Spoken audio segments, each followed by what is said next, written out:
साल 2026 में आए ग्रेट डिप्रेशन की वजह से कैलिफोर्निया सरकार ने अपनी खराब अर्थव्यवस्था के चलते एक ग्रैंड लॉटरी की शुरुआत की, जिसमें रजिस्टर करने वाले में से किसी एक को विजेता चुना जाता था। लेकिन इसमें एक ट्विस्ट होता है कि विजेता को लॉटरी पाने के लिए शाम तक जिंदा बचे रहना था, क्योंकि नियमों के अनुसार शहर का कोई भी व्यक्ति उस विजेता की हत्या करके उसकी लॉटरी की धनराशि अपने नाम करवा सकता था, पर उसको मारने के लिए कोई भी बंदूक का इस्तेमाल नहीं कर सकता था। उसी लॉटरी के चलते आज यानी कि 2030 में एक व्यक्ति की लॉटरी निकल आती है, तो वो सबसे खुद को बचाता हुआ, लोगों से लड़ता हुआ एक घर में आकर छुप जाता है। लेकिन उस घर में रह रही बूढ़ी महिला बड़ी मासूम सी बनकर उस आदमी को धोखे से मार डालती है और लॉटरी की पूरी रकम अपने नाम करवा लेती है। इन सब के चलते कुछ लोगों ने एजेंसियां बनाई जो विजेता से उसकी रकम के कुछ % के बदले उसको शाम तक जिंदा रखने की शर्त पर सिक्योरिटी दिया करते थे।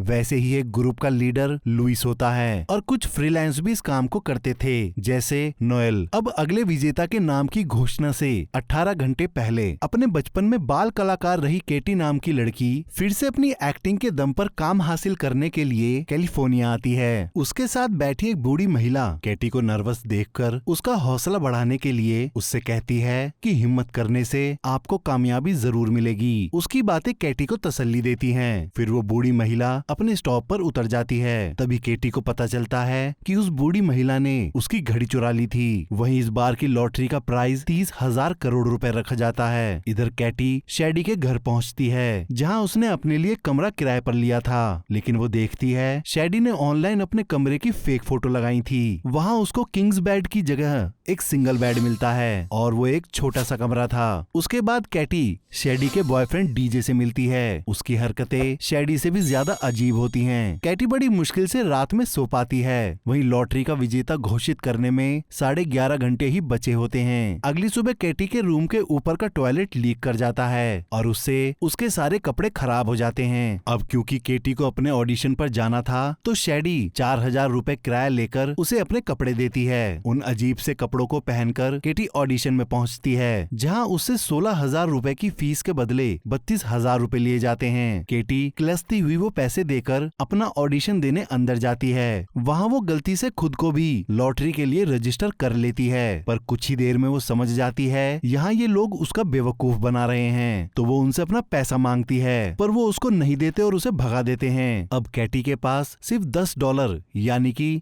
लगभग 800 रुपए ही बचते हैं। तभी लॉटरी के विजेता के रूप में केटी का नाम घोषित कर दिया जाता है, जिससे वहाँ पर ऑडिशन देने आई लड़कियां और ऑडिशन लेने वाली भी केटी पर हमला कर देती हैं। केटी को कुछ समझ ही नहीं आता कि अचानक से वो सब उस पर हमला क्यों कर रहे हैं, क्योंकि केटी को तो अभी तक लॉटरी के बारे में कुछ पता ही नहीं था। लड़कियों से बचने के चक्कर में वो कराटे क्लब के मेंबर्स के बीच में फंस जाती है। इस वक्त तक सबको पता चल गया था लॉटरी केटी नाम की लड़की को मिली है, तो केटी उन सबसे बचती, लड़ती, पिटती हुई योगा क्लब की लड़कियों के सामने आकर गिरती है। वो लड़कियां भी केटी को पहचान कर उस पर हमला कर देती हैं। तभी एक आदमी केटी को पकड़कर उसका गला दबाने लगता है। उसी समय फ्रीलांस लॉटरी सुरक्षा एजेंट नोएल केटी को उससे बचाकर लॉटरी के 10% की डिमांड करता हुआ उससे एग्रीमेंट साइन करवा लेता है और 2 मिनट में सबको मारकर जमीन पर लिटा देता है। फिर वो केटी से कहता है ड्रोन हर 14 मिनट में तुम्हारी लोकेशन सबको भेजता रहेगा, इसलिए हमको चलते रहना पड़ेगा। और वो केटी को लेकर वहाँ से निकल जाता है। केटी उस पर हो रहे हमले का उससे कारण पूछती है, तो नोएल उसको लॉटरी और उसके सारे रूल्स के बारे में बता देता है। ऑडिशन की बिल्डिंग से बाहर निकलते ही केटी पर फिर से हमला होता है, तो नोएल उसको अपनी कार में बैठाकर वहाँ से निकाल लेता है। अब जैसे जैसे खबर फैलने लगती है, सभी लोग अपने अपने हथियार लेकर केटी को मारने निकल पड़ते हैं। फिर नोएल उसको बताता है मुझे तुम्हें बस शाम तक जिंदा रखना है, फिर ये सब शांत हो जाएगा और तुमको तुम्हारी लॉटरी के पैसे मिल जाएंगे। केटी को गाड़ी में जाता देख बाइकर गैंग्स उसके पीछे पड़ जाता है और गाड़ी को जलाने के लिए उस पर आग की बोतल्स मारता है। इसी बीच केटी नोलन को बताती है मैं ये लॉटरी छोड़ना चाहती हूँ। उसकी बात सुनकर नोलन को यकीन ही नहीं होता कि कोई 30,000 करोड़ रुपए भी छोड़ना चाहेगा। तो नोएल बाइकर गैंग से उसको बचाता हुआ बताता है लॉटरी तभी छोड़ी जा सकती है जब तुम शहर के बॉर्डर से बाहर निकल जाओगी। इतने में नोएल बाइकर गैंग्स को चकमा देकर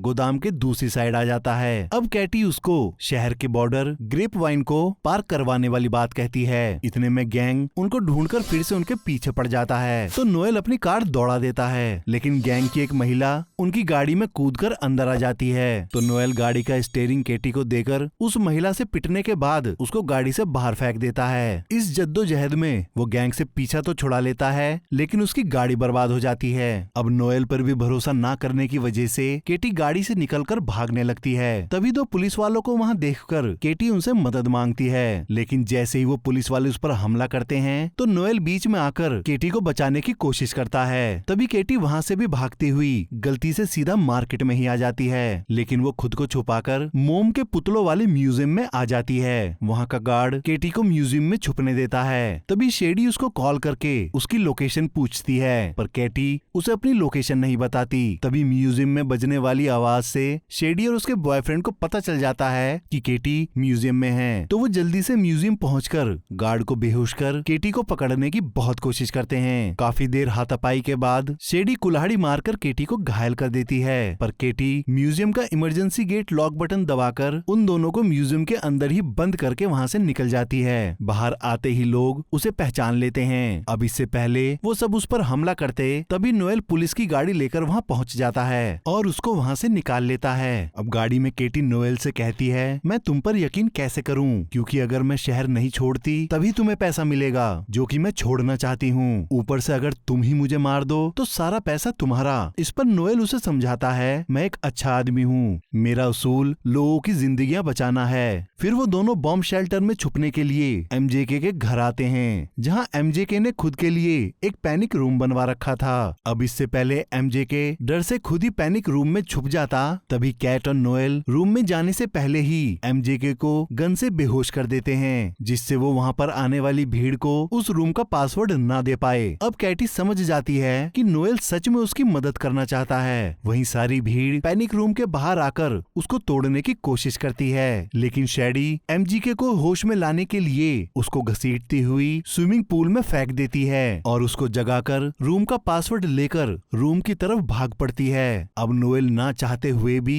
लुइस को कॉल करके वहाँ मौजूद सभी लोगों के फोन्स को ब्लास्ट करके उन दोनों को वहाँ से निकलवाने की बात कहता है। अब शेडी जैसे ही पैनिक रूम का पासवर्ड डालकर उसका गेट खोलती है तभी सभी के फोन ब्लास्ट हो जाते हैं, जिससे केटी और नोएल को वहाँ से निकलने का मौका मिल जाता है। वहीं बाहर लुइस के लोग सिर्फ केटी को लेने आते हैं, लेकिन केटी की जिद की वजह से उन्हें नोएल को भी अपने हेडक्वार्टर ले जाना पड़ता है। वहाँ पहुंचकर केटी लुइस से भी यही कहती है कि उसे एक गेम छोड़ना है, तो लुइस उसको बताता है, हमारे रहते अब तुमको जान का खतरा नहीं होगा और तुम्हें गेम भी छोड़ना नहीं पड़ेगा। इसके बदले वो जैकपॉट की प्राइस का 30% मांगता है। तो केटी लुइस की कमीशन में से नोएल को भी 30% देने को कहती है, जिस पर लुइस मान जाता है। फिर लुइस केटी को सेफ रखने के लिए बंकर में ले जाने की बात कहता है और उससे पहले वो केटी के घाव पर टाके लगवाकर अपनी एआई टेक्निक की मदद से उसका चेहरा एक बूढ़े चाइनीज आदमी में बदलवा देता है। नोएल लुइस का इतना बड़ा ऑफिस देखकर अचंभे में होता है, क्योंकि कुछ ही समय पहले वो दोनों साथ काम करते थे। तब लुइस के पास कुछ नहीं था। अब उसे लुइस पर शक होने लगता है, तो वो केटी से कहता है, हो सकता है क्लाइंट को गुमनाम रखकर लुइस ही जैकपॉट हासिल करने के लिए अपने क्लाइंट्स को मार रहा है। इस बात से दोनों चौकस हो जाते हैं। उसके बाद लुइस और उसके लोग उन दोनों को फिर से अलग करने की कोशिश करते हैं। तभी केटी लुइस को लात मार देती है और नोएल वहाँ के दरवाजे को खोलकर सारी भीड़ को अंदर आने देता है, पर कोई भी केटी को पहचान ही नहीं पाता। नोएल केटी को वहाँ से अकेले ही निकल जाने के लिए कहता है और खुद को पकड़वा देता है। केटी लुइस की ऑटो पायलट कार में छुप जाती है। तभी वो कार्स वहाँ से अपने आप निकलने लगती हैं। आगे जाकर केटी एक गाड़ी का ऑटो पायलट हटाकर खुद ही ड्राइव करती हुई शहर से बाहर जाने लगती है। वो लगभग बॉर्डर पर पहुंच ही जाती है, लेकिन तभी लुइस केटी को वीडियो कॉल करके नोएल को जान से मारने की धमकी देकर उसकी गाड़ी शहर की तरफ मुड़वा देता है और एक थिएटर की लोकेशन देकर उसे अगले 24 मिनट के अंदर वहां पहुंचने को कहता है। इधर थिएटर पहुंचकर लुइस नोएल को एक राज बताता है कि पिछली बार जब नोएल लुइस अपनी टीम के साथ एक मिशन पर थे तब लुइस ने ही अपनी टीम को मार डाला और सारा सोना चुराकर इतना बड़ा आदमी बना। लेकिन नोएल आज तक यही समझता था कि वो खतरनाक मिशन था जहां पूरी टीम मारी गई। इधर जैकपॉट क्लोज होने में 15 ही मिनट बचते हैं। केटी भी थिएटर में पहुंच जाती है और आत्महत्या करने की धमकी देकर नोएल को छोड़ने को कहती है, क्योंकि अगर केटी आत्महत्या कर लेगी तो जैकपॉट किसी को नहीं मिलेगा। ऊपर से केटी ये सब अपने फोन में लाइव चला रही थी तो लुइस नोएल की हथकड़ी की चाबी उसके पास फेंक देता है। वहीं केटी मौका पाकर लुइस को लात मारकर स्टेज से नीचे गिरा देती है। उसी समय सभी लोगों को केटी की लोकेशन मिल जाती है और सभी उसे मारने के लिए थिएटर आ जाते हैं। नोएल बड़ी मुश्किल से खुद को आजाद कराता है और लुइस से लड़ने लगता है। भीड़ को देखकर केटी वहाँ पर टंगे एयर बैलून पर चढ़ जाती है। अब बस 2 ही मिनट बचे होते हैं, तभी लुइस भी बैलून पर चढ़ जाता है और केटी को पकड़ लेता है। अब 1 मिनट बचा था। लुइस केटी को धक्का दे देता है, लेकिन केटी गिरते हुए लोहे का फ्रेम पकड़ लेती है। उसने लुइस के पैन ग्रेनेड की पिन खींच ली थी। फिर वो खुद ही फ्रेम को छोड़कर नीचे गिरने लगती है। लुइस ग्रेनेड के ब्लास्ट में मारा जाता है। फिर नीचे खड़े लोग कपड़ा खोलकर केटी को नीचे गिरने से बचा लेते हैं। तभी जैकपॉट का टाइम भी खत्म हो जाता है, जिसकी वजह से उसकी जान के प्यासे लोग अब केटी की जीत पर उल्टा खुश होते हुए सेलिब्रेट करने लगते हैं। केटी नोएल को उसकी जान बचाए रखने के लिए अपनी जीत का 50% ऑफर कर देती है। तभी लॉटरी का ओनर केटी को वहां आकर चेक देता है। फिर इसके 6 महीने बाद वो दोनों लॉटरी विजेताओं के लिए फ्री में प्रोटेक्शन देने की एजेंसी खोलते हैं, जिसके साथ एक डिफेंस स्कूल, बच्चों के लिए सेंटर, पिज्जा शॉप और बहुत सारे बिजनेस करते हैं। साथ ही नोएल अपने लिए एक सुपर याट खरीदता है, जहां वो दोनों एंजॉय करते हुए अमीर होने की वजह से खुद के अंदर बदलाव को कबूलते हैं। वहीं दूसरी तरफ एमजे के अपने लिए पैनिक रूम के अंदर एक और पैनिक रूम बनवाने का ऑर्डर करता है। साथ ही वो नोएल के डार्ट में मौजूद ड्रग्स को भी ऑर्डर करता है, जो उसके हिसाब से अब तक का बेस्ट ड्रग था। साथ ही गवर्नमेंट अब इस जैकपॉट को पूरे देश में लागू करने की सोचती है और ये कहानी यहीं खत्म हो जाती है। आशा करता हूँ कि आप सभी को ये एक्सप्लेनेशन पसंद आई होगी। और भी मूवी के एक्सप्लेनेशन सुनने के लिए आप हमारे इस चैनल को लाइक करें, सब्सक्राइब करें और साथ ही बेल आइकन दबाना ना भूलें।